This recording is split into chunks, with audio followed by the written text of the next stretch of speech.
नमस्कार दोस्तों। आज के इस वीडियो में हम बात करने वाला है सेक्टर एनालिसिस। लास्ट एक मंथ में जो हमें एक अच्छा सा बाउंस देखने को मिला था निफ्टी, बैंक निफ्टी और जो स्टॉक्स में, फिर यहाँ पे हमें देखना है कि जो हम सेक्टर एनालिसिस करते हैं वहाँ पे हमने लास्ट टाइम जो ड्रॉ किया था क्या वही डायरेक्शन में चल रहा है, कहाँ पे बाइंग आ रही है। और एक ये जो प्लेटफॉर्म है, अगर आप जीरोधा यूज़ करते हो तो वो आपको फ्री में वहाँ पे मिलता है, उसको भी आप यूज़ करके देख सकते हो कि कौन से स्टॉक में वहाँ पे बाइंग हो रही है या तो फिर सेक्टर में, जो आपको एक हेल्पफुल हो सकता है।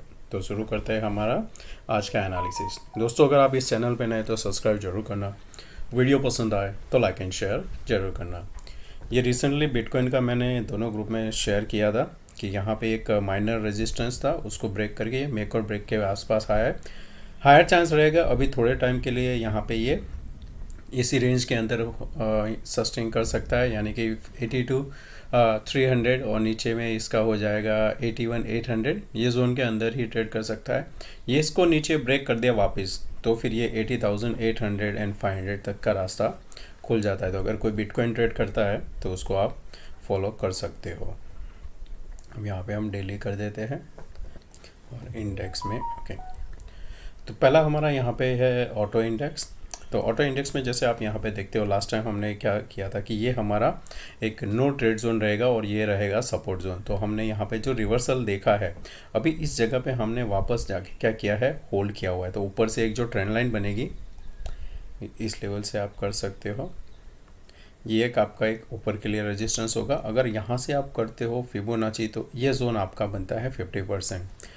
तो अभी के हिसाब से जब तक ये लेवल के नीचे नहीं जाता, ये जो कैंडल बना था ओपन इक्वल टू हाई था और उसके बाद में हमने यहाँ पे एक अच्छी सी एक ब्रेकआउट देखा था। तो ऑटो में मैं अभी, क्योंकि वो जो तारीफ और वो सब चल रहा है, तो बेटर होगा कि आप एक और वीक रुक जाए और लेट इट क्लियर कि किस किस व्हीकल पे होगा, कौन से कंट्री पे होगा। फिर इसमें एक अच्छा सा आपको एक क्लियर आइडिया होगा कि आप क्या इसमें एंटर कर सकते हो कि नहीं। दूसरा यहाँ पे क्या आपको देखने को मिलेगा, यहाँ पे पॉसिबल है हेड एंड शोल्डर भी बन सकता है। अगर कोई इंडिया का कंपनी पे इतना कोई बर्डन या नहीं आता है तो यहाँ पे एक आपको हेड एंड शोल्डर भी बनता हुआ दिख सकता है। अगर आप यहाँ पे इस हिसाब से करें तो जैसे ये फर्स्ट, ये आएगा सेकंड, फिर यहाँ पे आके इस हिसाब से ये भी एक पैटर्न बन सकता है। अभी के लिए ये होल्ड पे है, क्यों? क्योंकि अभी अनसर्टिनिटी है। ये डब्ल्यू भी बन सकता है, एन भी बन सकता है। डब्ल्यू के लिए इसने यहाँ पे डबल बॉटम बनाया है, RSI पॉजिटिव डाइवर्जन है। तो अगर हम यहाँ पे वापस ये चैनल के ऊपर यानी कि 21,930 के ऊपर सस्टेन करने लगे तो ये यहाँ तक आएगा, तब आप फिर से यहाँ पे सोच सकते हो कि हाँ, हम इसमें थोड़ा अभी स्विंग ट्रेड के लिए एंटर कर सकते हैं। कंजम्पशन ये अभी सपोर्ट के थोड़ा दूर है। अगर फिर से यहाँ से कोई रिजेक्शन आता है इसी लेवल के आसपास से तो ये वापस ये आएगा। आइडियल जोन रहेगा अगर किसी को कंजम्पशन में एंटर करना है तो ये जोन सही रहेगा यहाँ पे एंट्री करने के लिए। लास्ट टाइम हमने यहाँ पे बाउंस भी देखा हुआ है। तो फिर से अगर ये लेवल निकल गया 10,500 का तो ये वापस हमारे जो बाइंग जोन है वहाँ तक आ सकता है। एनर्जी में कुछ बाइंग हुई है, तो जैसे कि मैं वो आपको बता रहा था कि अगर आप ये फ्री का जो तिजोरी है, यानी कि अगर जीरोधा आप यूज़ करते हो तो आपको ये प्लेटफॉर्म फ्री में मिलता है, आप उसको यूज़ कर सकते हो। उसमें अपग्रेड करने की कोई ज़रूरत नहीं, मैंने भी नहीं किया हुआ है। पर आप यहाँ पे जैसे ये आप सेक्टर पे करते हो मॉनिटर का, तो नीचे आते हो तब आपको यहाँ पे मंथली वाइज देखने को मिलता है, one day, 1 week, 1 month, 3 month, इसमें कहाँ पे बाइंग हुई। तो जैसे आप यहाँ पे देख सकते हो कि यहाँ पे आपको 3 मंथ में बाइंग देखने को मिल रही है, वो है यहाँ पे डिफेंस में। पर आपको यहाँ पे एक और चीज़ यहाँ पे क्या नोटिस करना होता है कि जो लास्ट वीक का 52 वीक हाई है वहाँ से भी कितना करेक्शन हुआ है। पर लास्ट 3 मंथ में देखें तो एक अच्छा सा बाइंग हमें पॉजिटिव देखने को मिली। अब यहाँ पे जैसे क्लिक करोगे आपको बताएगा यहाँ पे कि कौन से स्टॉक्स में यहाँ पे बाइंग हो रही है। जैसे अपोलो का हो गया, माइक्रोवेव प्रोडक्ट, और ये तो ये 3 में यहाँ पे हमें बाइंग देखने को मिलती है। जैसे हम नीचे फर्दर जाते हैं तो हमें जो नेक्स्ट देखने को मिलता है एविएशन में भी यहाँ पे बाइंग हुई है। तो यहाँ पे तो 3 ही सेक्टर है, इंडिगो है, उसी में बाइंग है, बाकी दोनों में सेलिंग हुई है। तो जितने आप डिटेल में जाओगे आपको वहाँ पे पता चलेगा। और ये है रिफैक्ट्रीज जहाँ पे आपको बाइंग देखने को मिली हुई है। उसमें आता है IFGL, फिर आता है मॉर्गनाइट एंड निकल। मैं ये रिकमेंड नहीं कर रहा हूँ, पर आप इसको देख सकते हो कि आप इसको अगर बाइंग करना है तो वहाँ पे एक अच्छा सा ऑप्शन रहेगा कि वो स्टॉक्स में आप वहाँ पे एंटर कर सकते हो। तो वापस चलते हैं हमारे चार्ट पे दोस्तों। तो जो एनर्जी सेक्टर है, तो यहाँ पे हमने ये लास्ट टाइम जो पॉजिटिव डाइवर्जन से हमने एक अच्छा सपोर्ट लिया था। ये नीचे से जो ट्रेंड लाइन आ रही थी, लास्ट टाइम हमने डिस्कस किया था कि ये एक ऐसा सपोर्ट रहता है जहाँ से हायर चांस रहता है बाउंस का, क्योंकि एक तो आपका ट्रेंड लाइन जो है असेंडिंग ट्रेंड लाइन, वहाँ पे सपोर्ट मिला, साथ में आपका यहाँ पे हॉरिजॉन्टल, दो सपोर्ट से हमने एक बाउंस दिया है। अब क्या यहाँ पे फिर से एंटर कर सकते हो? इसमें फिर से एंट्री तभी होगी जब आपका ये जो लास्ट फ्राइडे का हाई है उसके ऊपर निकलता है। तो फिर ये जो जोन था हमारा कि सप्लाई जोन ये बन सकता है, वहाँ तक आने का ये पूरा कोशिश करेगा। यानी कि अभी भी आपको एग्रेसिव सेलिंग नहीं करना है एनर्जी में। अगर एनर्जी स्टॉक आपके पास है तो आप उसको ट्रेलिंग स्टॉप लॉस के साथ रह सकते हो, और फिर आप यहाँ पे आने के बाद में फिर से रिव्यू कर सकते हो कि क्या यहाँ पे फर्दर बाइंग हो रही है। नहीं तो एक बार यहाँ पे प्रॉफिट बुक हो सकता है और वापस यहाँ से फिर रिवर्सल आ सकता है, क्योंकि जिस हिसाब से कंटिन्यू फॉलिंग हुई है, एक बाउंस एक्सपेक्टेड था और एक्सपेक्टेड के बाद फिर से देखना होगा कि यहाँ पे कौन सी पोजीशन बन रही है। एफएमसीजी, इसमें भी सपोर्ट के पास से बाउंस लिया हुआ है। इसमें जो इम्पोर्टेंट लेवल है वो यहाँ पे लास्ट टाइम हमने ये एक डिस्कस किया था कि यहाँ से एक जो सपोर्ट जोन है अब वो रेजिस्टेंस का काम कर सकता है। अभी भी इसमें जगह है थोड़ा ऊपर जाने के लिए, यानी कि 300 350 पॉइंट का अभी भी गैप है। तो और इसमें नेगेटिव कब हो जाएगा कि ये वापस जब ये लेवल के नीचे सस्टेन करेगा, 52,200 के नीचे सस्टेन कर जाता है, तो फिर एफएमसीजी में क्या बन जाएगा, एन पैटर्न बन जाएगा। तो यहाँ पे अगर आप देखो तो ये जैसे यहाँ से फॉल आया, एक बाउंस आया, होल्ड नहीं किया, तो ये एक एन पैटर्न बनेगा। डब्ल्यू के लिए यहाँ पे, यानी कि हम जो अगर कोई स्टॉक बाय करते हैं तो उसके लिए ये कंडीशन होना ज़रूरी है। जैसे यहाँ से हमने बाउंस लिया, फॉल आने के टाइम पे ये लेवल के नीचे नहीं जाना चाहिए, यानी प्रीवियस जो लो बना है उसके नीचे नहीं जाना चाहिए, साथ में इसका जो आरएसआई है प्रीवियस लो को ब्रेक नहीं करना चाहिए।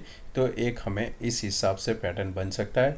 तब आपके लिए एक आइडियल यहाँ पे एफएमसीजी में जो भी स्टॉक आपको पसंद है उसमें आप यहाँ पे एंट्री कर सकते हो। इंफ्रा, लास्ट टाइम हमारा क्या था डिस्कशन कि यहाँ पे एक कप विथ हैंडल बन सकता है, तो हमने पहले राउंड कंप्लीशन देखा था। अब वहाँ से जो रिवर्सल आया है, हमारा एक्सपेक्टेशन था यहाँ तक, मार्केट ने यहाँ तक किया हुआ है। तो अगर इसको कप विथ हैंडल यहाँ पे बनना है तो ये क्या करेगा कि ये जो प्रीवियसली जोन था उसके नीचे सस्टेन करता है तो कंफर्मेशन होगा, यानी कि 8350 के आसपास उसके नीचे सस्टेन किया तो यहाँ पे भी प्रॉफिट बुकिंग देखने को मिल सकती है। नेक्स्ट शॉर्ट कवरिंग तब आएगी जब ये जोन निकलेगा, क्योंकि हमने यहाँ पे 5 दिन यानी कि पूरा एक वीक हमने सस्टेन किया है ये लेवल। जैसे यहाँ पे फिर से ब्रेकआउट होगा, ये पैटर्न जो है इनवैलिड हो जाएगा और यहाँ से ये कंटिन्यू ऊपर जाने का कोशिश करेगा। तो इसमें ध्यान में रखना, लास्ट 5 दिन का कंसोलिडेशन बहुत ही इंपॉर्टेंट है। तो हम यहाँ पे क्या करेंगे, इसको मार्क करके रखेंगे और यहाँ पे रख देंगे मेक और ब्रेक।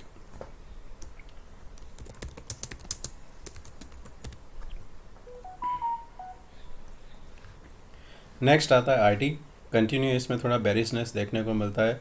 पॉसिबल है एक वीक देखने को मिलेगा जब तक यहाँ पे क्लैरिटी नहीं आती है। सेकंड का है यहाँ पे कि तारीख का क्या लग रहा है और वो सब। और वैसे भी आईटी काफ़ी अच्छा सा पीटा हुआ है। अगर आप डाउ जोन्स और वो सब देखोगे यूएस मार्केट, तो वहाँ पे नस्डैक में आपको पता चलेगा एक अच्छी सी वहाँ पे सेलिंग हुई है। अब जिस हिसाब से यहाँ पे आप देख रहे हो चार्ट, ये चार्ट में आपको कहीं पे भी एक बाइंग देखने को नहीं मिल रही है। जैसे यहाँ पे लो बनता है, छोटा सा बाउंस आता है, रिवर्सल होता है। अब यहाँ पे ये जो लाइन है हमारा, लास्ट टाइम क्या था, सपोर्ट था, बाइंग जोन था, उसको भी ब्रेक किया है।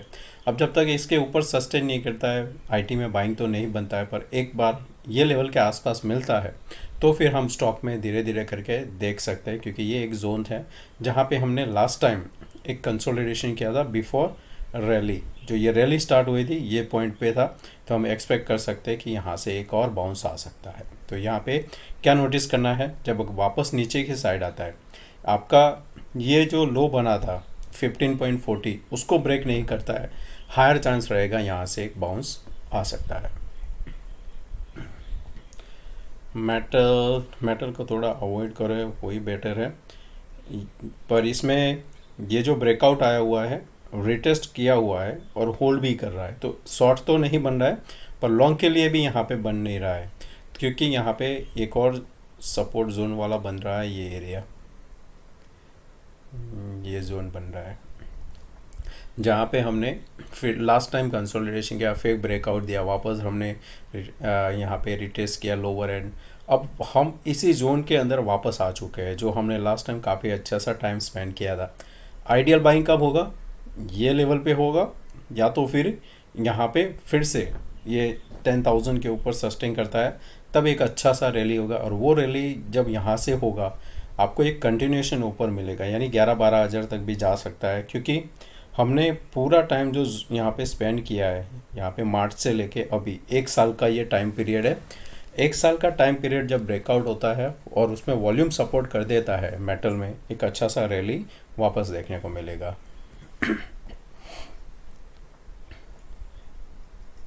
इसमें मिड कैप में जो रिसेंटली अप मूव आया हुआ है, अभी भी जगह है, क्योंकि ये ऐसा पॉइंट नहीं है जहाँ पे रिवर्सल है, पर क्योंकि आप देखोगे कोई भी ऐसा कैंडल आपको मिल नहीं रहा है जहाँ पे आप कंफर्मेशन रिवर्सल का मान सकते हो। जैसे यहाँ पे ट्विज़र बना था, फिर यहाँ पे शूटिंग स्टार जैसा बना था, हैंगिंग मैन कैंडल बना था, दोजी बना था। हमारे पास ऐसा कोई भी कैंडल नहीं है, तो मैं एक्सपेक्ट कर रहा हूँ कि अगर फॉल भी आता है तो ये लेवल के जब तक नीचे नहीं जाता है, ये जो आप हैमर देख रहे हो, जब तक इसके नीचे नहीं जाता है आपको शॉर्ट में नहीं रहना है, क्योंकि यहाँ से एक और बाउंस आ सकता है। और ये जो जोन है हमारा, तो यहाँ पे कॉम्बिनेशन क्या आएगा, आपका ट्रेंड लाइन आएगा, ऊपर का रेजिस्टेंस आएगा, ये जोन के आसपास से फिर आपको एक फिर से रिव्यू करना पड़ेगा, नहीं तो अभी यहाँ पे शॉर्ट नहीं बनता है। इसमें हम क्या कर सकते हैं, एक पैरेलल ट्रेंड लाइन का देख सकते हैं कि किस हिसाब से ये बन रहा है। हम इसको अगर कनेक्ट करें, सेंटर लाइन तो रिस्पेक्ट कर रही है, ओके। अब हम इसको रिमूव कर देंगे, ओके। अब हमारे पास क्या है, यहाँ पे सपोर्ट, इमीडिएट जो सपोर्ट बन रहा है वो बन रहा है 20,600 के आसपास, जो आपका प्रीवियसली नेक लाइन था। अगर आप डब्ल्यू पैटर्न फॉलो करते हो तो आपको पता होगा कि ये एक आपका बनता है नेक लाइन, तो नेक लाइन के पास ही एक सपोर्ट है। तो फार्मा में पॉसिबल है वापस ये सेंटर लाइन को रिटेस्ट करेगा, क्योंकि आप देखोगे इसने अभी तक ये सपोर्ट के काम किया है, या तो रेजिस्टेंस का सपोर्ट लेके यहाँ पे होल्ड कर जाता है, तो फिर एक यहाँ पे बाउंस आ सकता है। शॉर्ट यहाँ पे अभी नहीं करना है, क्योंकि इतना रिस्क एंड रिवर्ट सही नहीं बैठ रहा है। अनलेस आप जब सेंटर लाइन ब्रेक करके कंफर्मेशन मिलता है, तब फिर यहाँ पे थोड़ा अच्छा सा सेलिंग मिलेगा। पीएसयू में वेट करना, अभी भी ऊपर थोड़ा जगह है जाने का। रियलिटी कि रियलिटी इसमें नहीं, इसमें भी अभी शॉर्ट नहीं बन रहा है, क्योंकि जिस हिसाब से यहाँ पे ये होल्ड कर रहा है, ये एक आपका सेंटर लाइन है, और प्रीवियसली यहाँ से ही हमने एक बाउंस देखा हुआ है, तो ये जोन है जहाँ से एक बाउंस एक्सपेक्ट है। अगर किसी को शॉर्ट करना है रियलिटी कोई भी स्टॉक्स, तो थोड़ा वेट कर लेना। 800 के नीचे सस्टेन करता है तो ही इसमें आएगा, नहीं तो यहाँ पे धीरे धीरे करके ये वापस ये जोन तक जा सकता है। अगर ऊपर से मैं ये ट्रेंड लाइन करूँ तो जो आपका ब्रेकआउट बनेगा, ये आपका जोन यहाँ पे बनेगा ब्रेकआउट, तो एक अच्छा सा यहाँ पे एक बाउंस भी आएगा। सेकंड चीज़, यहाँ पे छोटे टाइम फ्रेम पे क्या बन रहा है, एक हेड एंड शोल्डर सा भी बनेगा। जैसे यहाँ पे आ गया, एक बाउंस आएगा, फिर यहाँ से जो ब्रेकआउट होगा वो वापस यहाँ तक लेके जाएगा। जो मैंने कल ग्रुप में एक बिटकॉइन में सजेस्ट किया था हेड एंड शोल्डर का ब्रेकडाउन, वैसा यहाँ पे इनवर्ड हेड एंड शोल्डर का ब्रेकआउट भी एक पॉसिबल है। स्मॉल कैप में आप देखोगे यहाँ पे जो अभी हमने डिस्कस किया कि ब्रेकआउट कैसे होता है, जैसे यहाँ पे ये इनवर्ट हेड एंड शोल्डर बन रहा है, ये बन गया, जैसे यहाँ पे ब्रेकआउट हुआ आपने देखा। तो ज़्यादातर ये जो सेंटर लाइन रहता है, सेंटर जो हेड रहता है, उसका साइज़ जितना यहाँ पे ब्रेकआउट बनता है। अब इसमें यहाँ पे ये जो ब्रेकआउट दिया हुआ है, इसका अगर आइडियल टारगेट देखे तो वो बनता है ये जोन के आसपास, जो है 16,800। यानी कि अभी भी यहाँ पे जगह तो है स्मॉल कैप में अभी ऊपर जाने के लिए, और फिबोनाची से अगर यहाँ पे काउंट करें तो भी हमारे पास यहाँ तक का जगह है, तो 17,000 एक्सपेक्टेड है, अनलेस हम यहाँ पे वापस 15,500 के नीचे सस्टेन करने लगे, नहीं तो हम वापस ये जोन तक एक बार जा सकते हैं। मैं इसको अभी ये यहाँ पे इसको डिलीट कर देता हूँ और एक नया ऐड करते हैं। ये हमारा आने वाला टारगेट हो सकता है। सेंसेक्स और वो तो मैंने वीकली में हमने डिस्कस किया था। मिड कैप, मुझे जो सबसे ज़्यादा पैटर्न जो पसंद रहते हैं वो रहते हैं कि पैरेलल ट्रेंड लाइन, उसके बाद आता है डब्ल्यू पैटर्न और एन पैटर्न। तो ये डब्ल्यू में यहाँ पे कंसोलिडेशन, कंफर्मेशन आरएसआई, बाउंस मिला हुआ है, इसका कंप्लीशन होगा यहाँ पे 12,036 के आसपास, यानी अभी भी 500 पॉइंट है हमारे पास। इसमें आइडियल ट्रेड कब होगा? अगर हम यहाँ से ये रिवर्सल आता है, होल्ड कर जाता है ये लेवल, तो यह हमारे लिए एन पैटर्न का काम करेगा। तब हम यहाँ पे फिर से 11,260 के आसपास सपोर्ट मिल जाता है, तो मिड कैप में हम यहाँ पे एंट्री का एक छोटा सा रिस्क ले सकते हैं, क्योंकि वहाँ पे रिस्क एंड रिवर्स सही रहेगा। मैक्सिमम यहाँ पे अगर आप एंटर करते हो तो 11,060 तक का आप एसएल रख सकते हो, ऊपर 700-800 पॉइंट का भी टारगेट मिल सकता है। इसने डब्ल्यू पैटर्न कंप्लीट कर दिया है, ये हायर एंड का भी यहाँ पे बड़े टाइम फ्रेम पे। अब ब्रेकआउट आपको मिलेगा इसी के बाद। अब यहाँ पे आप देखोगे तो अभी इसने क्या किया, एक जोन बना दिया, यहाँ से हम, तो ये हमारा अभी के लिए का जोन है कि हम इसी के अंदर कंसोलिडेशन कर रहे हैं। हायर एंड पे हम होल्ड कर रहे हैं, वापस जैसे ही ये दोजी के ऊपर निकलेगा एक अच्छा सा ब्रेकआउट मिल सकता है। अब दूसरी तरीके से अगर आप देखते हो तो आप क्या करोगे, यहाँ से ट्रेंड लाइन बनाओगे, तो ये ट्रेंड लाइन में ब्रेकआउट जो आपका बन रहा है उसको रिटेस्ट करना भी ज़रूरी है। तो ये आपका आएगा रिटेस्ट पॉइंट यहाँ पे, ये वाला, तो ये एक आपको सपोर्ट का काम करेगा और फिर एन पैटर्न बन सकता है। ज़रूरी नहीं कि एन ही बने। पैनिक कब आएगा? पैनिक इस हिसाब से आता है, जैसे यहाँ पे देखा था कि हमने यहाँ पे हाई लगाया, हम यहाँ पे सपोर्ट लिए, वापस ये बाउंस दिया, और ये बाउंस हम ये लेवल को क्रॉस नहीं कर सके, यानी 24,660 को। फिर जैसे ये छोटा वाला कैंडल के नीचे निकलेगा, सीधा आपको इस हिसाब से पैटर्न मिलेगा। तो दो तरीके से ट्रेड है, हमें वेट करना पड़ेगा। फर्स्ट आएगा आइडियल ये जोन डिसाइड करने के लिए कि यहाँ से क्या कर सकता है। कंटिन्यूशन आता है तो फिर छोड़ देने का इसको, क्योंकि कंटिन्यूशन में इजीली पैसा नहीं बनता है और वहाँ पे ट्रैप हो सकते हो। एक कंफर्मेशन चाहिए ये छोटी कैंडल के नीचे का, या तो फिर सपोर्ट के बाद में इसके ऊपर 700, एक अच्छा सा ट्रेड ऊपर के साथ। तो दोस्तों मैं आशा करता हूँ कि आज का ये वीडियो पसंद आया होगा। अच्छा लगा है तो दोस्तों लाइक एंड शेयर जरूर करना। थैंक यू, मिलते हैं नए वीडियो में। Take care, bye bye.